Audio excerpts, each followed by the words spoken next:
Saludos, estimadas y estimados espectadores. Es un gusto estar con ustedes y conversar en este espacio con la maestra Angélica Araceli González García sobre algunos datos y anécdotas de eventos y personajes que participaron en la vida académica y estudiantil de la entonces Nacional Preparatoria, que no fueron ajenos a este convulsivo proceso histórico denominado Revolución Mexicana. La maestra Angélica es profesora del Colegio de Historia del Plantel 4 y ha dedicado gran parte de su trabajo como historiadora en recopilar información de primera fuente sobre los orígenes y desarrollo de la Escuela Nacional Preparatoria.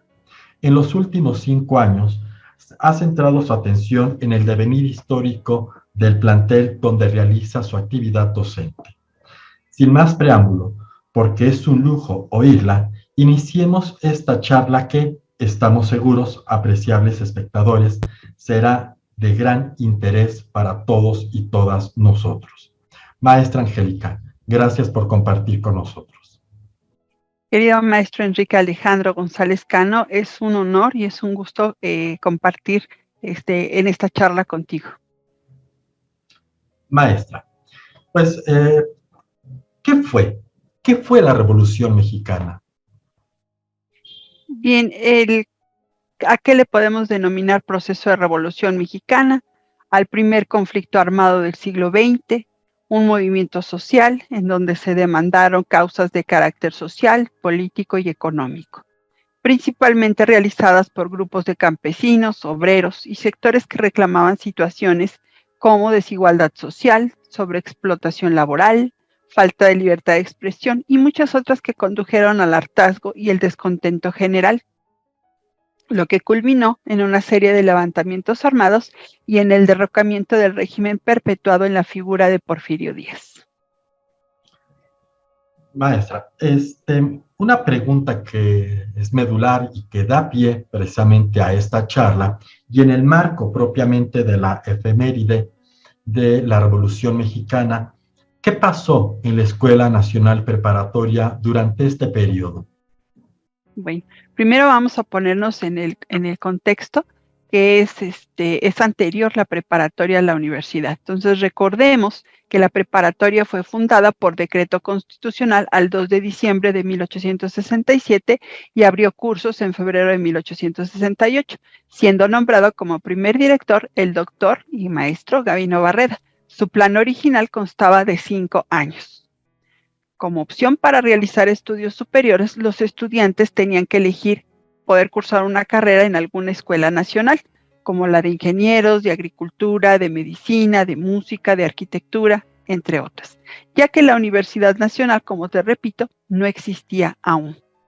Fue hasta el 22 de septiembre de 1910 que se llevó a efecto la solemne inauguración de la Universidad Nacional de México en el anfiteatro de la Escuela Nacional Preparatoria.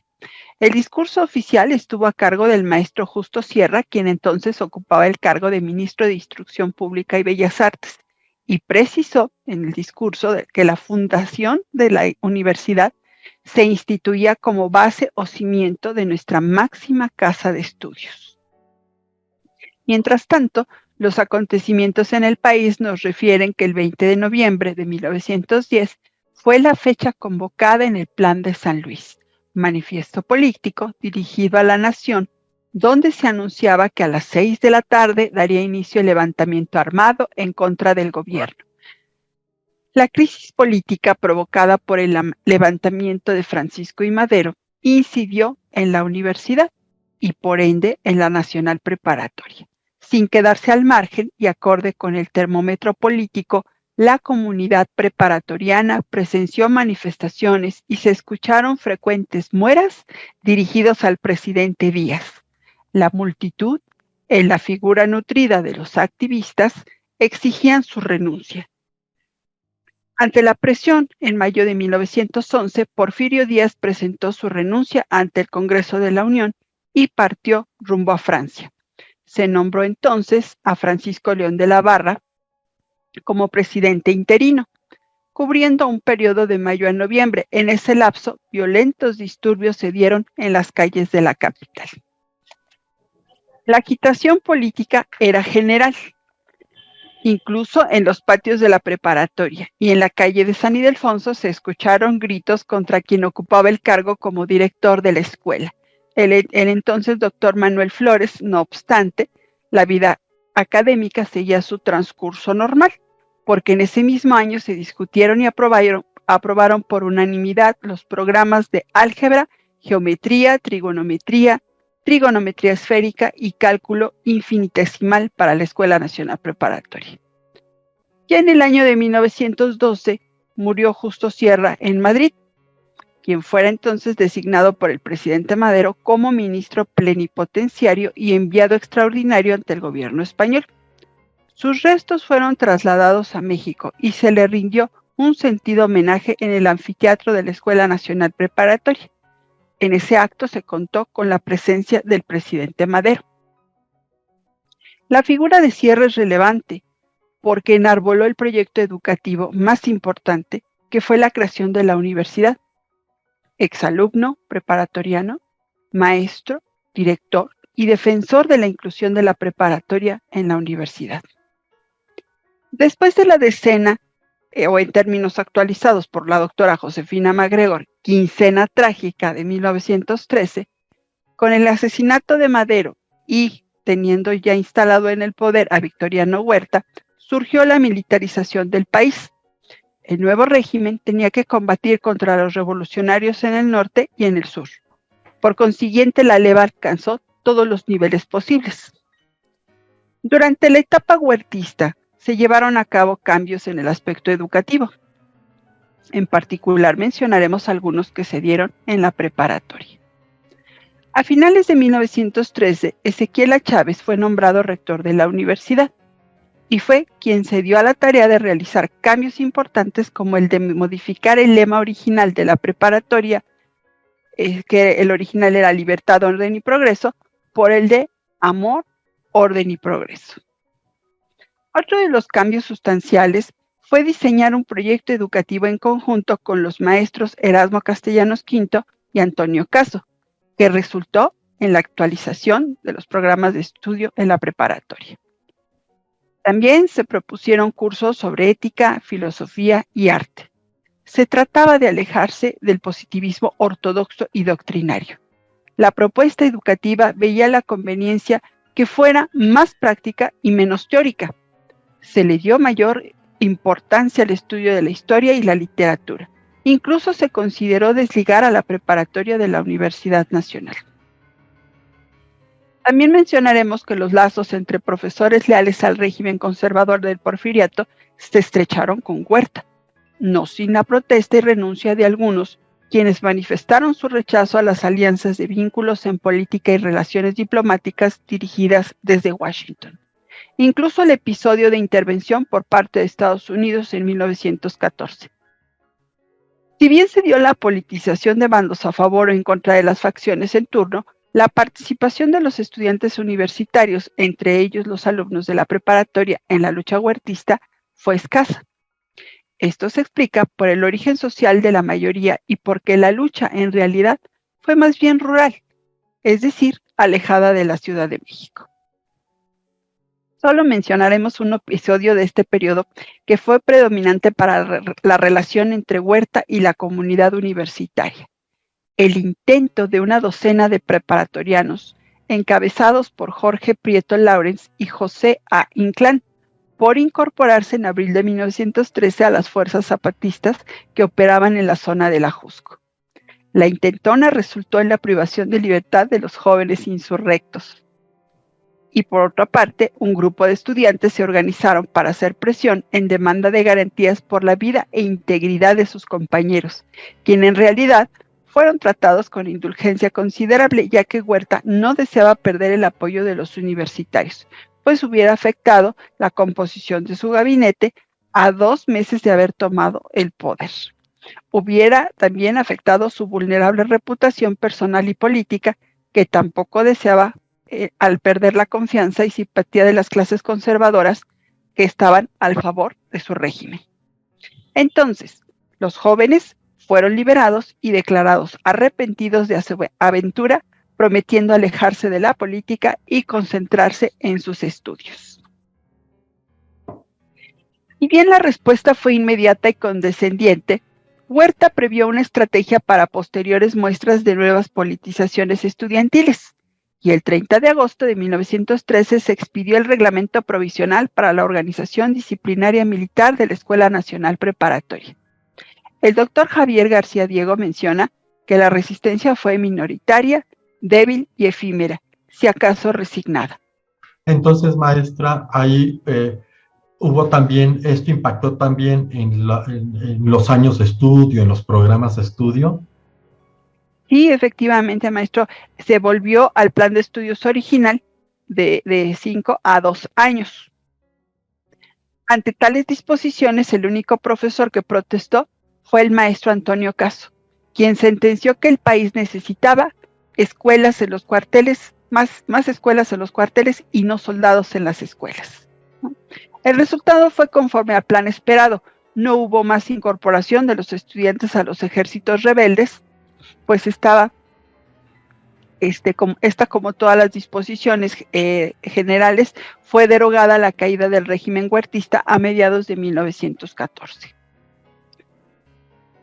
En el año 1916 comenzó con la presencia en la capital de las fuerzas de la Soberana Convención Revolucionaria, bajo la presidencia del general Eulalio Gutiérrez y con José Vasconcelos a cargo de la Secretaría de Instrucción Pública.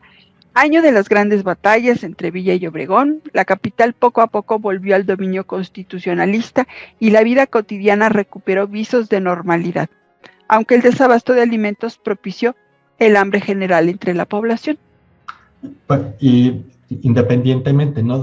Por supuesto, seguro hubo una gran hambruna, ¿no? Pero digamos que ya en este tiempo la sociedad empieza como que a tomar su cauce, a tranquilizarse las aguas, por decirlo de alguna manera, y se busca, ¿no? Ya llevar una vida normal, sobre todo esta vida citadina, ¿no? ¿Y qué ocurrió con la preparatoria una vez que se estableció ya el constitucionalismo? El constitucionalismo, como bien lo mencionas, maestro, reforzó sus posiciones y la Constitución política y federal fue promulgada el 5 de febrero de 1917. En este documento, en este magno documento, recogió las aspiraciones de numerosos grupos revolucionarios y planteó un nuevo orden político, social y educativo. Como propuesta educativa fue el artículo 3 el que retomará incluso algunos aspectos de la Constitución de 1957. Por ejemplo, que la educación se establecía con el carácter de obligatoriedad y gratuidad, ¿no?, como un medio para hacerla accesible, y también se decretó el carácter de laico de la enseñanza, para que se basara en criterios puramente científicos. Ahora bien, lo que respecta a la universidad, ya se fue desmilitarizada la preparatoria y bajo ese mismo régimen se separó de la universidad. La educación básica recaería en los municipios y la educación media y superior dependería de los gobiernos estatales. Además, se estableció el pago de inscripción y los alumnos pagarían 5 pesos independientemente del número de clases que tomaran.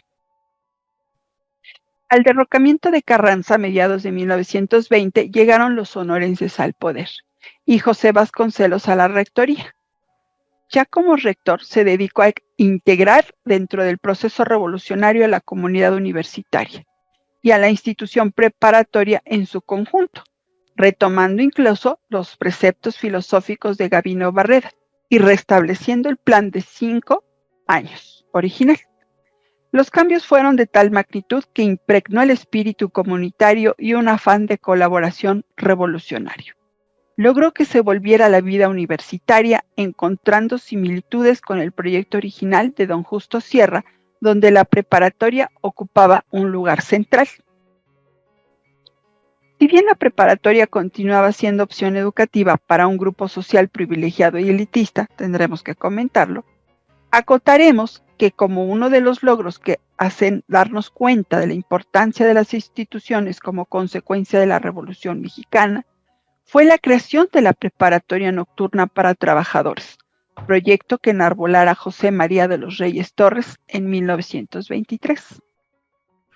Bien, maestra, sin duda la historia de la Nacional Preparatoria va entretejida, va organizada también con la historia de México, ¿no? Y el acontecimiento o el movimiento de la Revolución Mexicana tuvo sus implicaciones mutuas, no tanto hacia la Nacional Preparatoria como la Nacional Preparatoria hacia el movimiento de la Revolución, ¿no? Ahora bien, nos ha comentado también que hubo modificaciones en los planes de estudio, en los años de estudio, pero ¿podría comentarnos algo más sobre el impacto que tuvo la Nacional Preparatoria en todo este desenvolvimiento histórico con respecto a la educación y la configuración, cómo se iba configurando la sociedad? Claro que sí, maestro, con mucho gusto. Si bien observamos que existieron convulsiones políticas en el decenio que va de 1910 a 1920, podemos resumir que desde sus orígenes la preparatoria ha sido un centro dinámico, no estático, que se ha adaptado a los cambios que consolidaron su devenir histórico, que dieron pauta a la apertura social que implicó la revolución y permeó el proyecto educativo, demandas como la justicia social.